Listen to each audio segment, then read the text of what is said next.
Hello friends, stock market outlook for next week की इस video में आपका स्वागत है। और सबसे पहले हम चर्चा करेंगे कि पिछले हफ्ते हमारा जो मानना था कि वे बाजार जो एक सीमित दायरे में रहेंगे और फ्राइडे को एक रीज़न था कि एक ऊपर आ सकते हैं, और मैंने कहा था कि ये हफ्ता शायद कंसोलिडेशन का रहेगा और नेक्स्ट वीक में आपको एक अच्छी वीकनेस देखने के लिए मिलेगी। हफ्ते की शुरुआत लगभग वैसी ही हुई जैसा हम सोच रहे थे। मंगलवार को एक बड़ा फॉल भी आया। बाज़ारों के अंदर अगर कैंडल्स भी देखें तो सीमित ही रही। फ्राइडे का हमारा था कि भाई क्रेडिट पॉलिसी आएगी, तो एक पॉजिटिव आउटकम जो है हम फ्राइडे के दिन जो है देख रहे थे, बट इतना बड़ा पॉजिटिव जो है आरबीआई गवर्नर देंगे उसकी उम्मीद नहीं थी। देखिएगा, डबल डोज दे दिया, यानी कि 0.25% की हम रेट कट अजूम कर रहे थे और वो हो गया 0.5, यानी कि डबल। दूसरा जो सबसे बड़ा बेनिफिट जो है बैंकों को मिला है वो एडिशनल लिक्विडिटी जो डिपॉजिट्स का आरबीआई के पास रखना पड़ता है, बिना ब्याज के पैसा आरबीआई के पास पैसा रखना पड़ता है कमर्शियल बैंक्स को, वो पैसा भी अब 1% कम रखना है। यानी कि जहाँ 4% रखना था वो 3%, वो हालांकि इफेक्टिव सितंबर के बाद होगा और ग्रेजुअली होगा। तो देखिएगा, एक बड़ी लिक्विडिटी जो है पूरे सिस्टम के अंदर आती हुई नज़र आएगी, specially auto, real estates, metal stocks, capital goods, और बैंकों को तो फ़ायदा होना ही है। तो ये सभी जो है सेक्टर्स जो हैं फ़ायदे में रहने वाले थे और उसका असर भी जो है आपको बाज़ारों में देखने के लिए मिला फ्राइडे को। अब बात करते हैं अगले हफ्ते की। अगले हफ्ते में क्या लग रहा है, तो देखिएगा अभी तक निफ्टी वो स्ट्रेंथ नहीं दिखा पा रहा है। इस बड़ी न्यूज़ के बाद भी जो है 25,200 को नहीं तोड़ पाया। तो देखिएगा 25,200 एक मेजर क्रूशल लेवल्स हैं निफ्टी के लिए, और ये जो लेवल्स हैं इन लेवल्स के आसपास निफ्टी बहुत बार जो है अपने आप को जो है संभाल नहीं पाता। और 25,200 का जो लेवल है, जब तक इसके ऊपर बाजार नहीं जा रहा तब तक हम मान के चल रहे हैं कि जो हम ये मान के चल रहे थे कि इस हफ्ते एक अच्छी गिरावट होगी, वो शायद अब आरबीआई के मूव के बाद थोड़ा सा अब उसमें एक गिरावट के अंदर थोड़ा सा अब समय और लग सकता है। अब देखिएगा, कोई ऐसी चीज़ जो बाज़ार एक्सपेक्ट नहीं कर रहा था वो पॉजिटिवली मिल जाएगी, तो बाज़ार थोड़ा सा और टाइम स्पेंड करता है। तो अभी हमें लग रहा है कि जब तक 25,200 बाज़ार नहीं तोड़ पाता तब तक एक नई तेज़ी शायद बाज़ार में नहीं बनेगी, निफ्टी में स्पेशली। और ये एक रेजिस्टेंस लेवल है, और 25,200 25,300 तक भी अगर हम लगाएं, और इवन 25,400 भी, लेकिन मैं मान के चलता हूँ कि 25,200 25,300 एक ऐसा लेवल है, इसके टूटने के बाद बहुत सारी जो शॉर्ट्स पोजीशंस हैं वो कवर होती हुई नजर आएंगी और एक अपसाइड मूव बन सकता है। लेकिन जब तक ये लेवल नहीं टूटते हैं, बाजार एक कंसोलिडेशन के दायरे में ही रहता हुआ नजर आएगा। और हमें लगता है कि 25,200 से लेकर 24,600 का ये दायरा जो है बाजार में अभी भी बरकरार रहने वाला है। और ये जो मूव आया, ये न्यूज़ थी, उसका इम्पैक्ट फ्राइडे को थोड़ा सा बड़ा आना चाहिए था, वो नहीं आया। डीआईज ने एक अच्छी बाइंग जो है की है। एफआईज ने लगभग जो है अपनी पोजीशंस लगभग मंदी की बना रखी थी, और क्रेडिट पॉलिसी के बाद एक वोलेटाइल सेशन के अंदर बड़े प्लेयर्स ने अपनी पोजीशंस, मंदी की पोजीशंस काट कर बदली, और इसीलिए आपने देखा कि क्रेडिट पॉलिसी आने के बाद जस्ट बाद बाजार में एक तगड़ी गिरावट देखने के लिए मिली, और फिर वहीं से जो है बाजार में बाउंस आया। अल्टीमेटली जो बड़े प्लेयर्स हैं वहाँ पर जो उठापटक हुई, वहाँ पर जो है सौदों की पलटी हुई, और उसके बाद बड़े प्लेयर्स ने अपनी पोजीशन सारी शिफ्ट कर ली तेज़ी की तरफ। तो जो मंदी से तेज़ी की तरफ पोजीशन बदली, उसकी वजह से हो सकता है कि आपको इस हफ्ते भी कंसोलिडेशन देखने के लिए मिले। और निफ्टी के अंदर देखिएगा, जो दायरा मैं आपको बता रहा हूँ 25,200, वो इम्पोर्टेंट है अगर हम वीकली कैंडल्स के ऊपर भी देखें। और ये जो राइज आया है उसके बाद जो है हमें लगता है कि 25,200 एक हर्डल है अभी भी निफ्टी बैंक के लिए, और जब तक 25,200 नहीं जाएगा बाजार एक कंसोलिडेशन के दायरे में ही रहता हुआ नजर आएगा। Bajaj finance, HDFC bank, JSW सब जो है इंटरेस्ट से जो बेनिफिट जिनको मिलना था वो सारे सेक्टर चलते हुए नजर आए।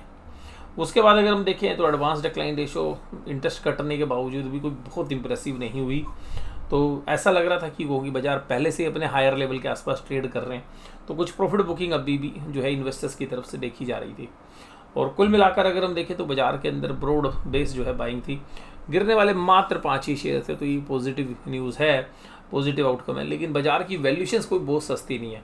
लेकिन ये पक्का है कि आने वाले समय में ये जो मूव आरबीआई गवर्नर ने लिया है वो इसलिए लिया है क्योंकि देखिएगा बाज़ारों के अंदर कहीं ना कहीं जो WPI के डेटा, CPI के डेटा वो बता रहे थे कि इन्फ्लेशन तो लोअर साइड है ही, लेकिन ये कब होती है? जब बाज़ार में डिमांड नहीं होती।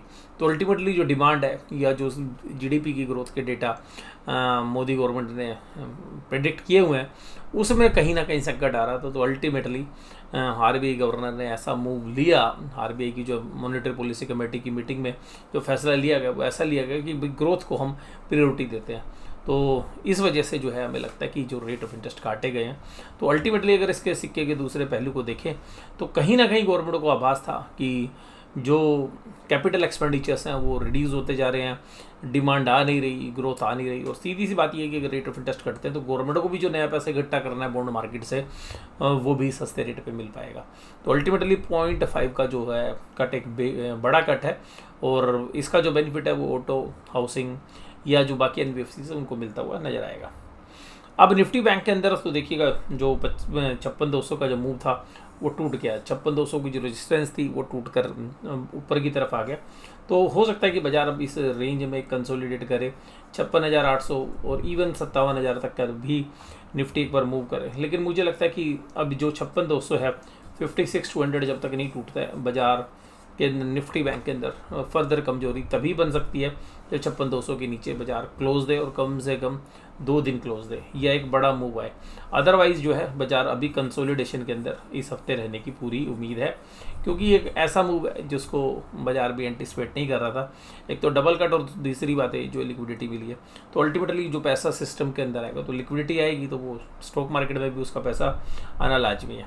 अगर हम निफ्टी बैंक के अंदर अगर हम देखें तो निफ्टी बैंक की भी जो वीकली कैंडल्स हैं वो 4 वीक में एक लगातार आपको ग्रीन कैंडल्स देखने के लिए मिली है। इससे पहले भी हमने देखा था कि 5 वीकली ग्रीन कैंडल्स जो है बनती हुई नज़र आई थी, बट अक्सर 4 के बाद 5वीं भी ग्रीन कैंडल कम ही बनती है। तो हो सकता है कि ये वीक कंसोलिडेशन वाला रहे, हो सकता है कि एक स्लाइटली नेगेटिव कैंडल भी बनती हुई नज़र आए। तो कोई लेकिन बहुत बड़ा मूव जो है हम इस हफ्ते एंटिसिपेट नहीं कर रहे। हो सकता है कि आपको शुरू के 2-3 दिन जो है बाजार साइडवेज हो, थर्सडे फ्राइडे में हो सकता है कि एक अपसाइड का मूव आए, क्योंकि जो ऊपरी लेवल पर जो बड़े प्लेयर्स हैं वो एक अच्छे खासे प्रॉफिट हुए तो वो प्रॉफिट को एक बार साइड लाइन कर सकते हैं। तो हो सकता है कि 1-2 दिन आपको प्रॉफिट बुकिंग का दौर भी देखने के लिए मिले।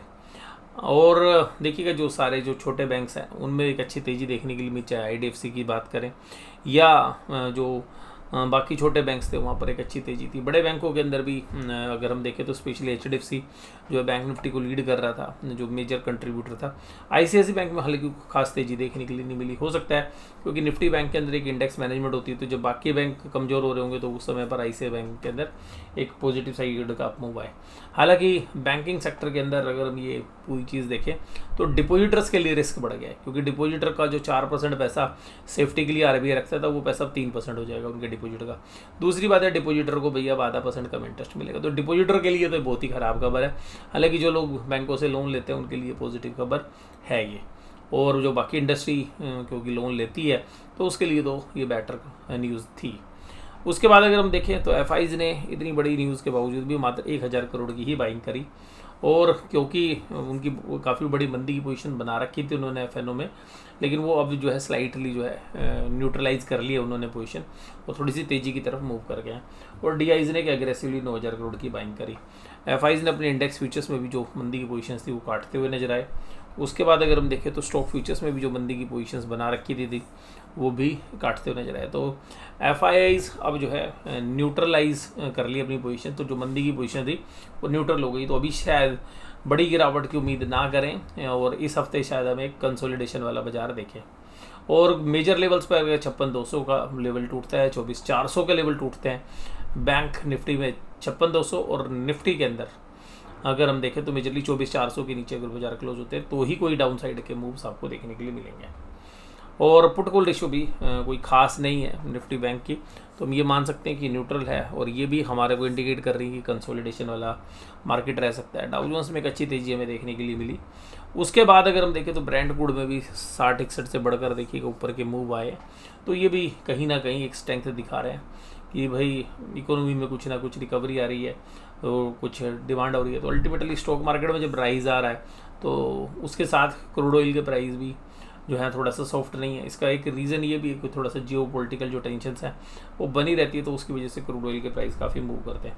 बट मुझे लगता है कि गोल्ड अभी भी एक बेहतर चॉइस जो है आने वाले समय में रहेगी, क्योंकि जो एडिशनल लिक्विडिटी आई है उसका कुछ पार्ट गोल्ड में जाता हुआ नजर आएगा। ऑप्शन चेन के डेटा में भी अगर हम देखें तो पुट राइटर 25,000 पर काफ़ी एग्रेसिवली पुट राइट करते हुए नजर आए हैं। तो कुल मिलाकर जो पोजीशन है वो 25,000 के पुट में जो राइटिंग हुई है उसको देख के ऐसा लग रहा है कि जो तेजी के ट्रेड्स हैं वो थोड़े से बढ़ते हुए नजर आए हैं। उसके बाद अगर हम देखें निफ्टी बैंक के अंदर तो कोई डेटा खास है नहीं, लेकिन फिर भी 56,500 पे एक अच्छी खासी पुट राइटिंग देखने के लिए मिली है, क्योंकि मंथली कैंडल्स हैं, मंथली एक्सपायरी होती है। लेकिन एक बात है कि अंदर की जो कॉल राइटिंग थी वो अनवाइंड होती हुई नजर आई है।